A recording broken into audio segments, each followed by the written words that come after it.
प्रिय साथियों नमस्कार। आप देख रहे हैं हमारा channel doctor GK. Goswami IPS. आज हम आपसे चर्चा करेंगे एक महत्वपूर्ण इंटरनेशनल मिलिट्री ट्रिब्यूनल के बारे में जिसका नाम था न्यूरम्बर्ग ट्रायल। आप सभी अडोल्फ हिटलर को जानते हैं। अडोल्फ हिटलर ने होलोकास्ट के माध्यम से बहुत सारे ज्यूज को बहुत ही जघन्य तरीके से मौत के घाट उतारा। लाखों की संख्या में लोग मारे गए।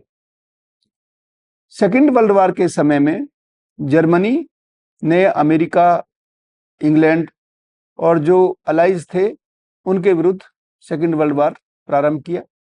1945 आते आते जर्मनी ने घुटने टेक दिए और 30 अप्रैल 1945 को अडोल्फ हिटलर ने गोली मार के आत्महत्या कर ली। आप जानकर के आश्चर्य करेंगे कि अडोल्फ हिटलर ने 28 अप्रैल को यानी कि मरने से ठीक 2 दिन पहले अपनी जो साथी थी उनके साथ शादी भी रचाई थी और उन्होंने भी एक साइनाइड का कैप्सूल खा करके आत्महत्या कर ली। इसके बाद जो अडोल्फ हिटलर के साथी थे, मिलिट्री ऑफिसर्स थे, पॉलिटिशियंस थे, जिन्होंने ये कॉन्स्पिरेसी करने में जिनका सहयोग था, ऐसे 24 लोगों के विरुद्ध ट्रायल चलाया गया। और उस ट्रायल में जो मुख्य कारण है जिसके बारे में मैं चर्चा करना चाहता हूं कि कानून क्या है, उस पर चर्चा हुई। कानून के 2 पहलू निकल करके आए, गुड लॉ और बैड लॉ। जोहन ऑस्टिन की जो परिभाषा थी उसमें कोई ऐसा बाइफर्केशन नहीं था। किसी दिन मैं आपसे लॉ के बारे में डिटेल में चर्चा करूंगा। तो गुड लॉ और बैड लॉ का जो कंसेप्ट है वो न्यूरम्बर्ग ट्रायल से आया।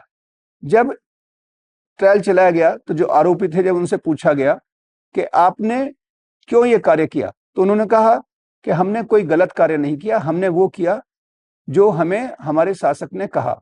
और जोहन ऑस्टिन की परिभाषा भी यही कहती है कि command of sovereign is law. हालांकि उनको सजा दी गई, लेकिन यहां से साथियों इस बात की उत्पत्ति होती है कि कानून 2 तरीके के हो सकते हैं, गुड लॉ और बैड लॉ। बैड लॉ क्या है, गुड लॉ क्या है, मेनका गांधी केस से इसका क्या कनेक्शन है, इसके बारे में हम आपसे विस्तार से चर्चा करेंगे। होलोकास्ट के बारे में बताएंगे। से लगातार आप शाम को 6 बजे हमारे कार्यक्रम को देखते हैं। इसी प्रकार हमसे जुड़े रहिए। सहयोग के लिए बहुत बहुत धन्यवाद। जय हिंद।